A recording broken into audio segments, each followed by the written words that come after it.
Thanks for your support as a channel member, Therian Angel! 2025 has seen a major reshuffling of the driver lineup in Formula One with 10 drivers in new teams. But thanks to F1 Manager's new feature allowing us to randomise the grid when creating a new team, we can shake things up completely. Not only can we move the drivers around, we can fully randomise the facility levels, the calendar, and more interestingly, the car performance. I've also decided to make this even more interesting for myself, and hopefully for you as viewers too, by going into the save completely blind. With some help from Discord member Optics, I have no idea what I'm about to find, as he's created a randomised database exclusively for this video. Here's our created team. We've got Formula 2 drivers Anne-Marie Cordial and Enzo Fittipaldi driving for us. Optics has given us a very striking livery. Get a good look at it now because we won't be seeing it much on track. That's because we'll be running around at the back and causing no problems for anyone, hopefully. Let's check out the driver lineups then. Toto Wolff has got his man as Max Verstappen is at Mercedes. He's joined by his ex-Red Bull teammate Alex Albon. Lewis Hamilton isn't at Ferrari, he's defected to Red Bull, with rookie Isaac Hadjar alongside him.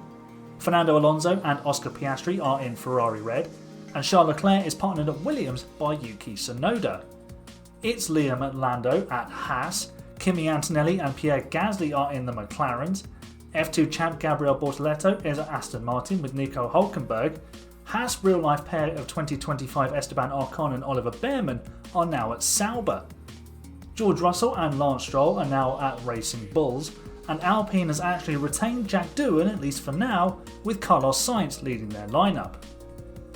It's impossible to suggest who might win the title as we simply don't know the car performance levels. It could literally be anyone. As usual in these simulated seasons, we'll keep an eye on car performance as the season progresses. As for the calendar, we start the season in China before going to Las Vegas. Silverstone is round 7, Monaco is round 15, and the season still ends in Abu Dhabi.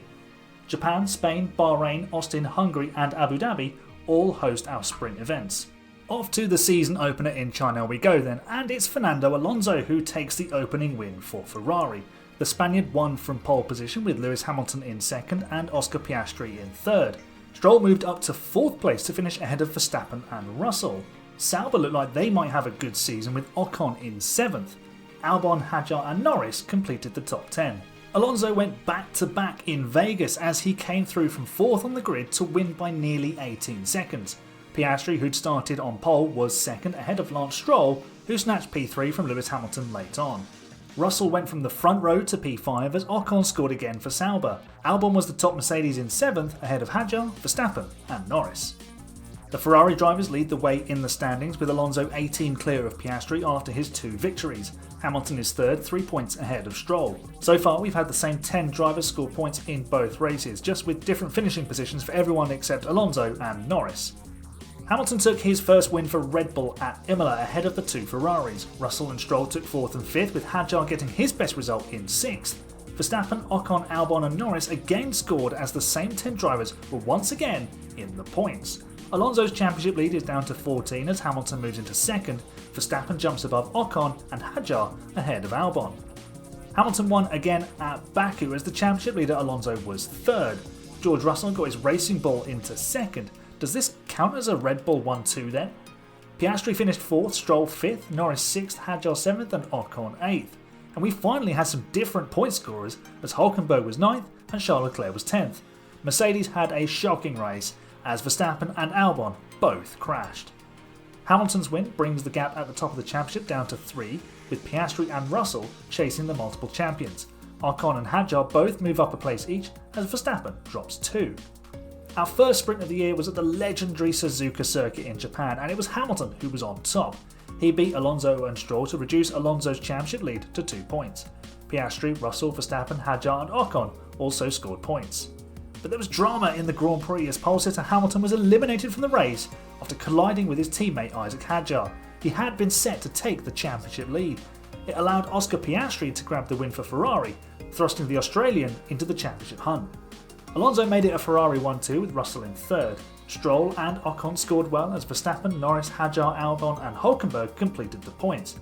Piastri's victory moves him above Hamilton to 2nd in the championship, 19 points behind Alonso. We had an early red flag in Singapore as Jack Doohan spectacularly crashed out. Hamilton bounced back from his Japan DNF, coming through to win from 5th on the grid in a rain-affected race. He beat former Mercedes teammate Russell as Alonso finished 3rd. Piastri was 4th as Ferrari dropped back from a front row lockout. Ocon again scored well for Sauber, he's having a super season so far.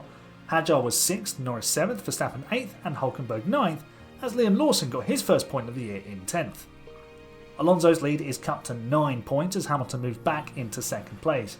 Hadjar jumps above Verstappen for 7th. In the official standings, Fittipaldi is 20th ahead of Antonelli because he's finished 18th in Singapore, but we're pretending our team doesn't exist, so the Italian stays 20th in our graphics. Let's take our first look at development this season then, and this would explain why we're not getting a huge amount of variety in the point scorers. There are significant gaps between the teams. McLaren and Williams actually started at a similar level to the created team. Red Bull has the best car, with Racing Bulls just ahead of Ferrari. There's not much to split Mercedes, Sauber and Haas, which explains why they're generally fighting over the bottom half of the points. Back to the racing action then, and Fernando Alonso took his first win since Las Vegas at Silverstone, snatching the lead from George Russell on the final lap. Hamilton was 3rd as Verstappen delivered his best result of the season so far in 4th. Piastri finished 7th despite having started from the pit lane. Stroll, Norris, Hadjar, Albon and Lawson were the other point scorers. Hamilton returned to the top step in Qatar ahead of the 2 Ferraris. With Alonso in 3rd, the gap between the former McLaren teammates is back down to 9 points. Stroll was ahead of the Mercedes pair, with Russell having a bad day in 7th. Ocon, Norris and Hadjar again scored points. In Brazil, it was Oscar Piastri on top as he edged out Alonso and Hamilton as the trio scrapped for supremacy in the closing laps. Ocon bagged 4th ahead of the Racing Bulls of Stroll and Russell as Haas and Mercedes completed the top 10. Alonso is now 13 points ahead of Hamilton and 32 ahead of Piastri. Russell is losing touch with the lead 3 as Ocon moves into 6th ahead of Verstappen in the standings. Piastri was again on top in Miami as the Australian strengthened his title credentials. He took a comfortable win as Russell snatched 2nd from Alonso on the final lap, with Hamilton in 4th. Stroll, Albon, Norris, Hadjar, Behrman and Lawson all picked up points. Regular point scorers Ocon and Verstappen were eliminated in this lap 1 crash that required the race to be red flagged. Hamilton loses a bit of ground on Alonso as the gap is now 16 points. Piastri is 22 behind his teammate after this latest win. The Circuit de Barcelona-Catalunya hosted our 2nd sprint race of the year, and it was George Russell who took the checkered flag first. He held off a late charge from Hamilton as Stroll completed an all Red Bull top 3. Piastri was the lead Ferrari ahead of Alonso, Ocon, Albon and Hadjar.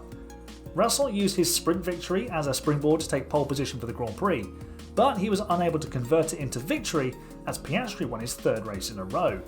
The Australian had to hold off his teammate on the final lap to do it as Hamilton was forced to settle for 3rd. Russell fell to 5th behind Stroll as Ocon, Albon, Norris, Hadjar and Verstappen completed the points, as we've become used to in this season. Piastri's win vaults him back ahead of Hamilton for 2nd in the standings by 2 points, 14 behind Alonso. The Spaniard now has less wins than both of his championship rivals, but his remarkable consistency of being on the podium at every race is making him very tough to beat.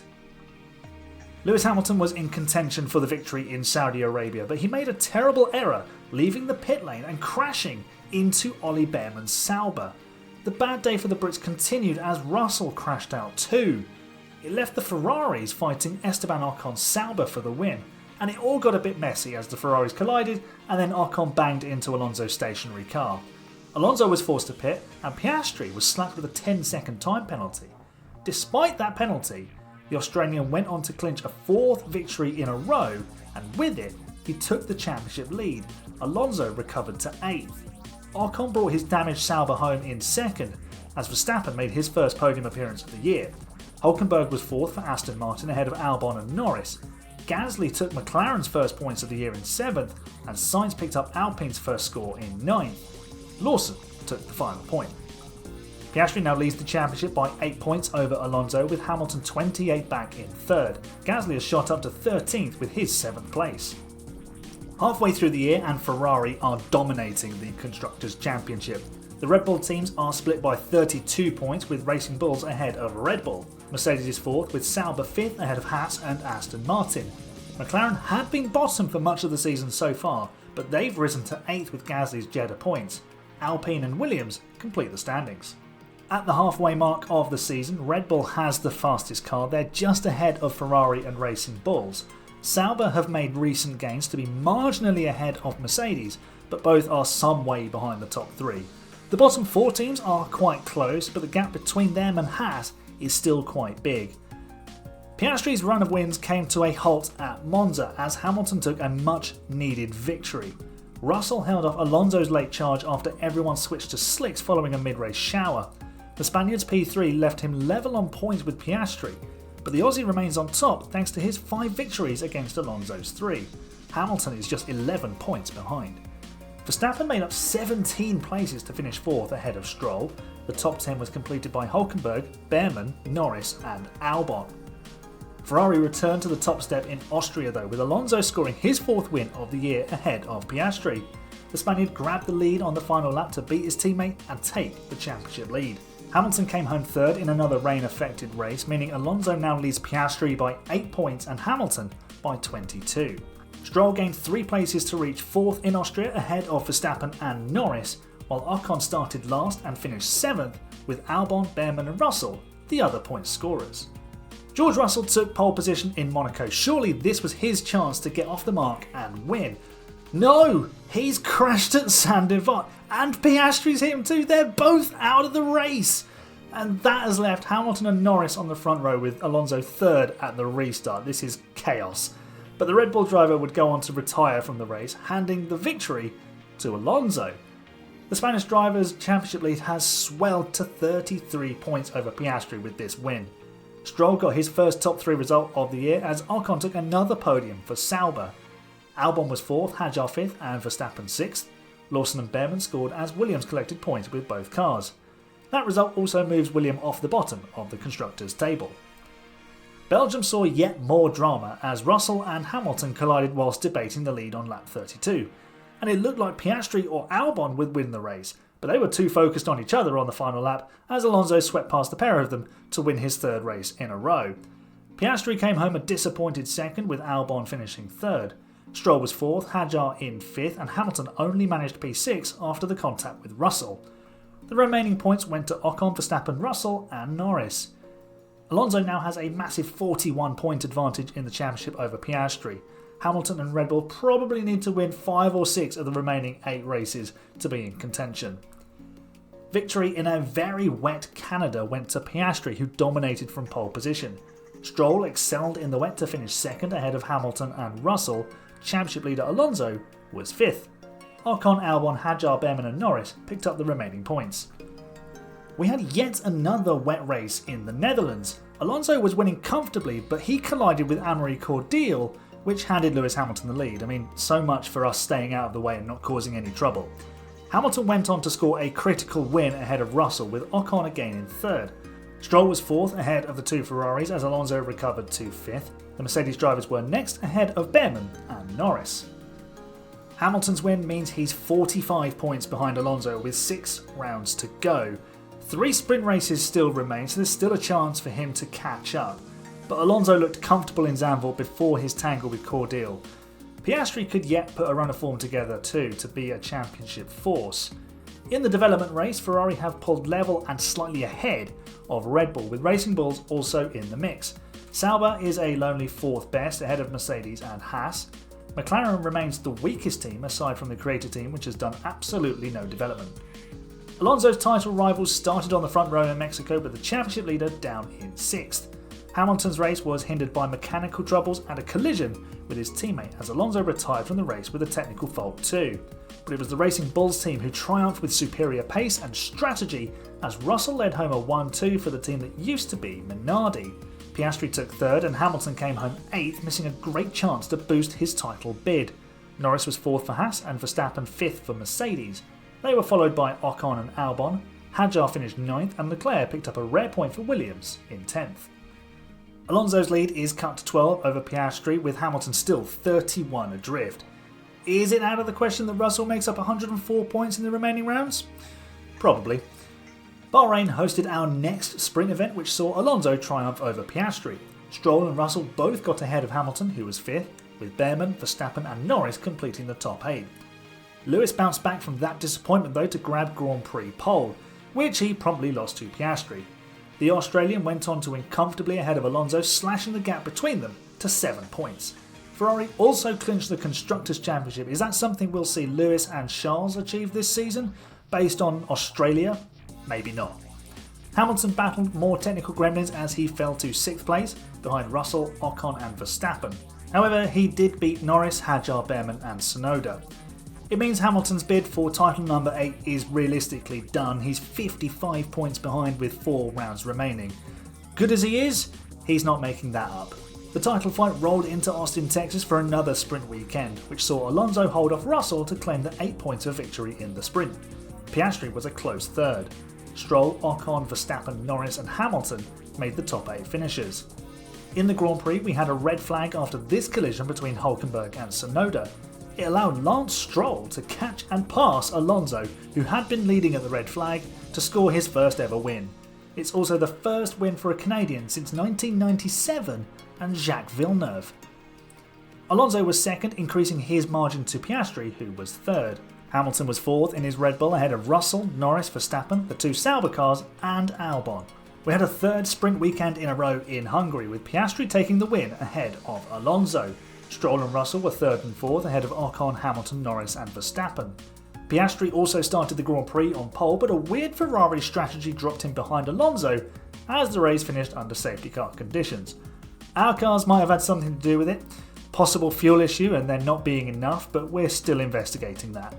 Ocon joined the Ferrari duo on the podium ahead of Stroll, Norris and Hamilton. Verstappen, Hadjar, Hülkenberg and Leclerc also picked up points. With 2 rounds to go, Alonso has a 17-point advantage on Piastri and Stroll has caught Russell for P4. That's wild. He's having a great season. Piastri needed to deliver on home soil in Australia to keep his championship hopes alive, and the young Aussie got the job done, leading home a Ferrari 1-2, overturning Alonso's pole position to claim victory. Stroll was a comfortable third ahead of Hamilton, Ocon and Verstappen. Hadjar was 7th ahead of Hülkenberg as Russell ran out of fuel on the final lap. Leclerc was a lap down in 10th, meaning Russell stayed 9th. The championship lead is 10 points heading to Abu Dhabi. Alonso knows he can finish second to Piastri in both the final sprint and Grand Prix of the year and still be champion. Oscar needs outside intervention to win the title. Piastri had sprint pole with Alonso down in 4th, and the Spaniard lost an extra place to Norris on lap 1. Despite pulling an early advantage though, Piastri fell back as Alonso recovered to win the sprint and beat his teammate in the process. Piastri now needed a 2nd place and Alonso to not score in the Grand Prix. Stroll was 3rd, Hamilton 4th and Russell 5th in the sprint as Ocon, Hadjar and Norris completed the points. For the Grand Prix, it was an all-Ferrari front row with Piastri again on pole. And the Australian was on his way to victory when he was hit by Yuki Tsunoda, causing a puncture and an early final stop. It handed the victory and the World Championship to Fernando Alonso, who clinched his 3rd championship, moving him equal with the greats of Ayrton Senna and Sir Jackie Stewart. Stroll lost 2nd by running out of fuel metres from the line, handing it to Ocon and gifting Norris 3rd. Hadjar beat Hamilton to P4 with Russell, Piastri, Verstappen, Albon and Behrman all benefiting from Stroll's agonising grind to a halt. Alonso celebrated his title with sheer delight, while Piastri was left to consider what might have been. The Spanish driver won by 30 points in the end over his Ferrari teammate. They each scored 8 wins, but Alonso's 20 podiums and 3 sprint victories made him unbeatable across the season. Hamilton's title challenge faded and his form evaporated after that. Stroll beat Russell despite the Abu Dhabi calamity as Racing Bulls got the better of Red Bull in the Constructors. Ocon was classy for Sauber as Verstappen, Norris, Albon and Hadjar all scored 100 points or more. Ferrari was rampant in the Constructors' Championship, scoring 914 points, as Williams, McLaren and Alpine all failed to reach double digits. This was a weird season. The randomisation was interesting, but the gaps in car performance left some teams with very little hopes of points. We got an intriguing title battle between Piastri and Alonso. I'm not sure I've actually had a save where the Australian becomes champion. Maybe that's a future challenge video? Next week we're returning to an old save. The Williams return to glory with no wind tunnel or CFD series is making a newly repackaged comeback. I've played most of Season 1 as a Let's Play, but we're too fast for the cars behind and not fast enough for the teams in front. So I'll play through the rest of Season 1 and all of Season 2, bringing you the update of Season 1's results and the best bits from Season 2. So stay tuned for that. Check out some of my other challenge and experiment videos. I've simulated 10 seasons on F1 Manager to see what happens in the future. And I also put 20 bad drivers on the F1 grid to find out how they would get on. That's all for today, folks. Thanks for watching. You're the best fans, and remember, be fast or be last.